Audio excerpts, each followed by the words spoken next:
not in the creaking of old floorboards or the flicker of dying bulbs. No, he lingered in light, the captured kind, the kind pressed into silver halides and celluloid strips. In light, he lived. In light, he lied. They say ghosts have no shadows, but I swear my father's haunted mine. I was 29 when the call came. A lawyer's voice, dry as chalk, informed me that a storage locker had been left in my name.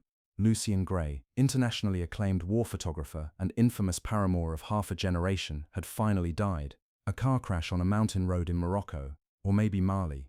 The location shifted depending on who told it, but the ending stayed the same. His Leica crushed, his body half consumed by fire, his camera bag unopened beside the wreck. I hadn't seen him since I was 8. That memory, more sense than image, smelled of darkroom chemicals and expensive cologne, and ended with his back vanishing down an airport terminal. My mother said he was a genius and a curse. I grew up with her silence and with the myth of him, a myth built from magazine covers, museum walls, and lovers who smiled too wide when they said his name. Lucian Gray. It was fitting. He'd always been partial to drama, even in death. Towers of film canisters, boxes of yellowing Polaroids, shelves lined with leather-bound journals and envelopes tied with silk. And there, in the center, a trunk.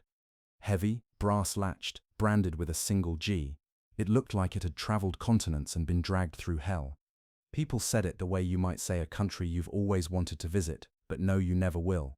The storage unit was in Brooklyn, in a part of town where the buildings still whispered secrets from when they were factories. I unlocked the roll-up door expecting dust and disappointment. Instead, I found altars to a man who lived in third person. I opened it. Inside, reel after reel of unedited footage, some labeled in Lucien's florid hand. Havana, 1984, Sarajevo, winter, Sophie, when she still believed. Others bore only numbers, or nothing at all. Below the reels, a bundle of letters, brittle with time, tied with a red ribbon and a note, to be read by firelight, and no sooner. And at the very bottom, a small tin canister, unlabeled, save for a white tag affixed like a whisper, for the son I never touched. I didn't open it. Not then. Not for months. I took the materials home. My small apartment became a museum of the man I might have called father. I bought a vintage projector, taught myself how to splice film. The first reel I played trembled against the wall like a confession. Night after night, I played them. Havana, Tangier, Bangkok, war zones and bedrooms blurred together. There were moments of horror, shaky footage of a village in flames, a boy with one eye staring into the lens, and moments of erotic abandon so raw I flinched. Each reel was a confession he'd never meant for me to see. Each letter, when I dared to open one, was addressed to women who loved him ruinously, or men who burned for him and knew they would never be enough. It was Paris, 1979. Haddle, young and laughing, barefoot on a rooftop, champagne bottle in one hand, camera in the other. The lens dipped and swayed, capturing bare shoulders, cigarette smoke, moans cut by laughter. His voice smooth, serpentine, drifted through the tape like perfume. He called someone Mon Ange. Someone replied with a gasp, a name, a promise. There was a kind of violence in the beauty, an urgency. It was as if he needed to capture every moment before it fled, and maybe that's why he never stayed anywhere long. There was a pleasure in the becoming. I began to dream in his voice. I started wearing his old leather jacket, too big but heavy with presence. I took up photography. My friends said I had a new confidence, an edge. My girlfriend, who'd always found me a bit too cautious, said I'd become magnetic. I told myself I was only exploring, but I knew the truth. I was studying him the way he once studied war. Up close, unflinching. I didn't want to be Lucian Gray. I wanted to be the echo of him, the ghost of a ghost. But envy is a patient lover, and lust wears many faces. One night, I played a reel labeled simply Mara, last time. The tape shook with age. She was beautiful, Mara, skin like bronze under moonlight, her laughter fractured and desperate. Lucian filmed her while she wept, begged, clawed at his shirt. "Don't go," she said. "You never stay, not even with me." The camera panned up. Lucian's face in a mirror. Calm, detached, smiling. I paused the frame, stared into that smile. I didn't know if I wanted to punch it or wear it. And buried somewhere in that confession was the shadow I had become. There is a peculiar violence in imitation, not the bluntness of theft, but something subtler, more insidious, a slow wearing down of the self until all that remains is outline, posture, silhouette. I did not notice at first the erosion. It was in small things, how I began to walk slower, more fluidly, as if always being watched, How I held my coffee with 2 fingers and tilted the cup like a man performing a toast to no one in particular. How I had begun to speak less, and yet somehow command more. The truth crept in slow. I wasn't watching to understand him. I was watching to inherit him. I watched Lucien's reels like they were scripture, each frame a parable of longing or conquest. In Barcelona, Red Hour, he kissed a stranger against a stained glass window while sirens wailed below. In Algiers' Aftermath, he documented bodies like still life, then turned the camera on himself as he lit a cigarette with shaking hands. He was always in the footage somehow, a shadow in mirrors, a reflection in puddles, the camera briefly tilted just enough to catch his own eye. He was a man obsessed with his own myth, and I was becoming a disciple. I grew my hair out, bought a camera like his, switched from beer to vermouth. I found a tailor who specialized in vintage cuts and spent far too much on a coat that looked exactly like the one Lucien wore in Prague, first snow. The lie tasted familiar, as if it had passed through Lucien's mouth first. One night, after a gallery opening I barely remembered attending, I found myself in a stranger's bed. Her name was Elise, or Eileen, or something with an E that echoed after she whispered it. She told me I looked familiar. I told her I was a photographer. She asked what kind. I said I photographed desire. Women began to notice me in a way they hadn't before. Or maybe I noticed myself differently.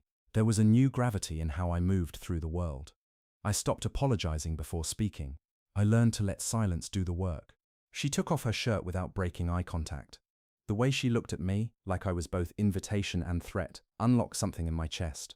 Not love, not even lust, but performance. I became Lucien in that moment. I touched like he touched, with deliberation and danger. I whispered to her like he did in those reels, half mocking, half devotional. Afterward, I took her photo while she slept. A beam of morning light cut across her stomach like a scar of gold. I stood there, breathless, watching the image develop in my hands. It wasn't a picture of her. It was a picture of absence, and the absence looked exactly like him. I started carrying the red-ribboned letters in my coat pocket. The paper had begun to soften from my touch. The ink smudged at the corners. I read one in a bar once, drunk and trembling. It was addressed to a man named Jules, dated 1986. Lucien wrote, "To want you was to remember what it meant to be ruined slowly. There is no virtue in restraint, Jules, only in the hunger itself." Something had begun to fracture. I underlined that line and carved it into the back of a napkin. The next morning I found it folded in my wallet. I couldn't remember putting it there. I took a trip to Montreal, then Lisbon. In each city, I looked for Lucien's ghosts. Sometimes I found them in old lovers, who still had his photos tucked into drawers. Other times in bartenders who remembered his laugh, the way it made people lean in. I slept in hotels he'd once scribbled addresses for. I even found a woman, Anais, who claimed she'd been pregnant with his child once. I found myself watching people more closely, not as subjects, but as masks. The man in the cafe with trembling hands, was he breaking from grief or caffeine? The woman on the subway with smeared lipstick, had she been kissed or humiliated? I no longer took photos, I stole moments. Each frame was a theft, and each theft was a little more of Lucien's voice in my ear. He said he couldn't be a father, she told me, but he said it like a promise, not an apology. I asked her if she kept any of his things. She handed me a cassette tape, unmarked, brittle with time. That night, I played it in my rented room. It was his voice, Lucien's, reading a poem by Lorca in halting Spanish, the sound of rain against the window behind him, then silence, then soft breathing, then a voice I didn't recognize, whispering, "Why do you keep recording everything?" His reply, almost inaudible, "So I remember I existed." I sat there in the dark, unable to breathe. The hunger in me was no longer for women or adventure or art. It was for evidence. Evidence that I too existed, that I wasn't just a vessel he had once poured himself into and forgotten. And still, I had not played the final reel, the one labeled for the son I never touched. I began to wonder if this was how my mother had felt, watching him recede into a series of shadows and flickers, watching a man become myth and myth become an absence that burned like a wound. There was still more of him I needed to wear before I could face what he left behind. I kept it on my desk, a quiet threat, a future I wasn't ready to meet. Not yet. The women I met no longer had names. They had scents, amber, sandalwood, cigarette ash, and stories I only half listened to. I touched them with his hands. I spoke to them with his tongue. Each encounter was a reenactment, a frame lifted from his reels and pasted onto the skin of my life. By autumn, I no longer knew where Lucien ended, and I began. I had taken to standing in front of mirrors and asking them to lie to me. Not the white light of bathroom glass, but old mirrors, those with smoke in the silver, those that didn't just reflect, but remembered. I haunted antique shops for hours, whispering to my reflection, "Tell me who I am, tell me who he was." It was envy, yes, but not of Lucien's fame, or lovers, or talent. It was envy of his burn, that specific heat he carried, the holy fire that made people gravitate to his orbit even as it singed them. I wanted that gravity, that danger, that ache. I began photographing myself. And still, the hunger deepened. Not selfies, not portraits, performances. In one, I stood naked in a bathtub filled with ash. In another, I wore his coat and wept in front of a projector showing one of his war reels, my silhouette bleeding into his footage. I submitted one of these to a gallery under the name Grey. It was accepted. Critics called it an unsettling commentary on identity as inheritance. They didn't know how right they were. But it wasn't enough. The echo wasn't enough. One night, after a particularly brutal gallery event where someone called me a haunted update of Lucien, I found myself drunk in the rain outside the old storage unit. I had kept the lease, though most of its contents now lined my apartment, but I needed to be close to the origin again, the altar. I pulled out the old trunk, now softened at the edges from use. The ribboned letters, the reels, the photographs, his reliquary. I tore through them like a man starving for something he'd once tasted in a dream. Inside, it smelled of dust and dying memories. Lucien and me. In the bottom, buried beneath loose negatives, I found a photograph I had never seen before. I was a child in the picture, no older than 6. We were on a beach somewhere. He held my hand loosely, as if unsure what to do with it. He looked down at me with a gaze not of affection but of confusion, like he couldn't figure out how I'd gotten there. I stared at it until my vision blurred. He had touched me. The lie of that final reel title cracked something open. Or maybe the truth in it wasn't literal, maybe it was emotional, maybe he had never reached for me. I began to sob. In the silence after, I lay there staring at the tin canister, the final reel, its label mocking me from the shadows. For the sun, I never touched. Not the cinematic kind, the real kind, guttural, shaming. I curled onto the cold concrete floor and let it take me. All of it, the years of wondering why he left, why he never came back, why his lovers got more of him than I ever did. I grieved not his death but his absence and the shape it had carved into my life. I took it home. For 3 days it sat on my desk like a loaded gun. I tried to distract myself, took photos, met strangers, drank, failed. Every moment felt like foreplay to the real. It was the wound I kept circling, but never dared open. Finally, I threaded it into the projector, hands trembling. It began in darkness. Then his voice. If you're watching this, it means I've failed. Or perhaps succeeded, depending on your definition of legacy. The frame lit up, his face, close, too close. His eyes were not as I remembered from the tapes. They were tired, unlit, calm, measured. Lucien, older, breath rasped by time. He chuckled. It sounded hollow. "I want to speak plainly," he said, "but plainness never suited me. You'll learn that soon enough, if you haven't already. Or maybe you have. Maybe you've already become me. You were born in winter. I missed it. I was in Beirut, photographing a massacre I barely survived. When I got the telegram, I remember thinking, not about you, not about your mother, but about whether the light in that morgue was strong enough to expose the film. I was not made for fatherhood. I was made to witness. That's what I told myself. But that was a coward's gospel." The frame blurred, shifted, Lucien now in shadow. "You're watching these reels, I imagine, the letters, the lovers, the wars. You're trying to find me. Or worse, be me. But I was never a man. I was a mask, a moving target. I built myself out of other people's wounds and called it art." His voice cracked. "I sat in it for a long time. And you, my son, are the only person I ever truly ran from." The reel ended there. No fade, no music, just silence. For the first time, I didn't know what to feel. Not anger, not relief, not closure, just silence. I turned off the projector and stared at the wall. Had I spent all this time chasing a ghost that was running from me? Or worse, had I mistaken his ruin for my inheritance? In the weeks that followed the final reel, I found myself haunted not by Lucien's image, but by the spaces he never occupied. A chair across the dinner table, a phone that never rang, A birthday with a silent hour just after cake, where a boy pretended he didn't care that no one called from afar. Somewhere between the watching and the becoming, I lost the thread of my own voice. I began to hear his voice where it couldn't be, not in reels or letters, but in mirrors, in elevator reflections, in the back window of a passing cab. He would say my name in that same half-amused, half-sorrowful tone he used in Sarajevo, when he whispered to a dying soldier, "Stay with me, just one more frame." I had thought the footage would explain him, that if I could trace the arc of his wanderings, listen to his lovers, catalogue his betrayals, I might uncover the human beneath the myth. But Lucien was never a man of continuity. He was constellational, dazzling at a distance, impossible to hold in a single frame. I started waking with bruises I couldn't explain. My chest ached as if something in it had collapsed. I had dreams of running barefoot through a burning film archive, clutching reels that melted in my hands. And always, I was being watched by him, by a younger me, by something that knew I was playing dress-up with trauma. One morning, I burned all the letters.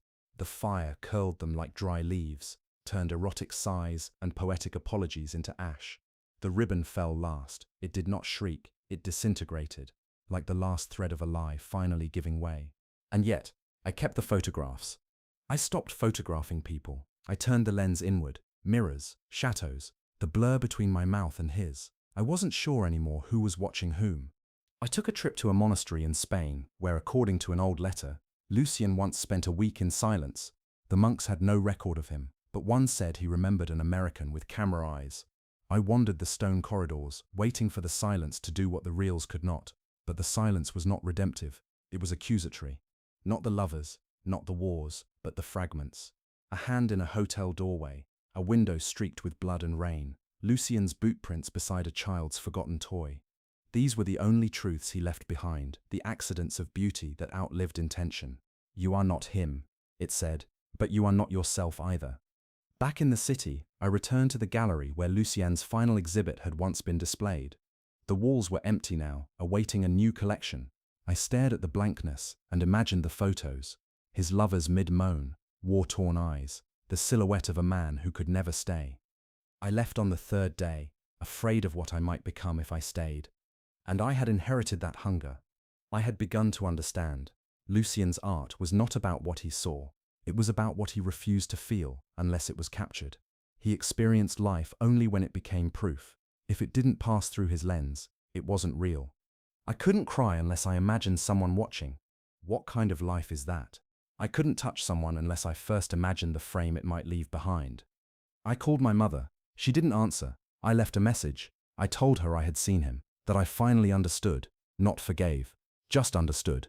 The mirror said nothing, but I believed it. And for the first time, I said aloud, "I am not you." That night, I stood in front of a mirror for hours, not admiring, not performing, just watching. My eyes, my mouth, the scar on my chin, he had too. We mirrored each other like a wound that passed down bloodlines. The next morning, I boxed up the reels. All but one. The one that ended with his voice, his confession. I kept it close. Not for worship, not for blame, just remembrance. There is a peculiar quiet that descends after obsession. A kind of silence that doesn't soothe, only surrounds. It arrived like a fog after Lucien's image had finally faded from my days. Not absence, not presence, a third thing, something in between. Sometimes, a sin is not a transgression. It's a blueprint. I stopped photographing entirely. The camera began to feel like a relic, a sacrament from a church I no longer believed in. I kept it in its case, tucked beneath my bed, beside the last reel, beside the photograph of the beach, the only proof we had ever stood in the same light. The gallery where I once exhibited now displayed younger artists, newer myths. One night I wandered in, unnoticed, and stared at a piece entitled Patrilineal Drift. A montage of found family footage spliced with static and confessionals. It told the story of a daughter haunted by a mother she never knew. The artist had written in the corner, "We inherit more than bone, we inherit longing." I had stopped trying to become Lucien, but the echoes lingered. In the way I walked into rooms, slightly sideways. In the way I stared too long at strangers, as if waiting for them to become a photograph. In the way I still, on occasion, whispered to mirrors. I stood there for a long time, not watching the video, but the faces of those watching it. And for the first time, I felt no envy, only the distant ache of recognition. But something had shifted. One rainy afternoon, I returned to the beach from the photograph. I had studied its coastline until it etched itself into my dreams. I found it by accident, or perhaps it found me. Portugal, north of Lisbon, craggy rocks and sand the color of unwashed bone. It didn't match. I stood where the picture had been taken, held it in my hand, aligned it with the present. The cliff in the background had collapsed over the years.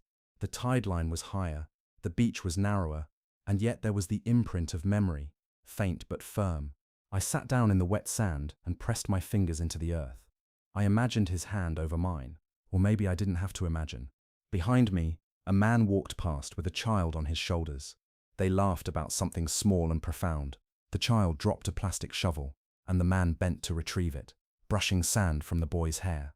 Lucien never did that, and I would not romanticize that absence again. I watched them until they disappeared around the rocks. I began writing letters I would never send, not to him, to me, to the boy who waited by the window, to the man who tried to wear someone else's skin like it was armor. The hunger was still there, but quieter now, no longer a scream, more like a hum beneath the ribs, like the vibration of a name you don't answer to anymore, but still hear when it's spoken. You are not a reel of film. You do not need to be exposed to be believed. One night, I stood before the mirror and recited everything I could remember from Lucien's final reel, word for word. Then I said my own name, just once, like a declaration or a question. The final reel remains unplayed on a shelf. I tell myself I may play it again one day, or maybe not. Maybe it was never about what he left, but what I decided to keep. I still wear the coat sometimes, but it's mine now. It doesn't hang like a costume. It smells of my life ink, coffee, rain. When people ask about it, I say it belonged to someone I used to know. They say we become what we survive, but I think we also become what we try not to be. What fragments of myth live in you? Which hunger isn't yours but lingers just the same?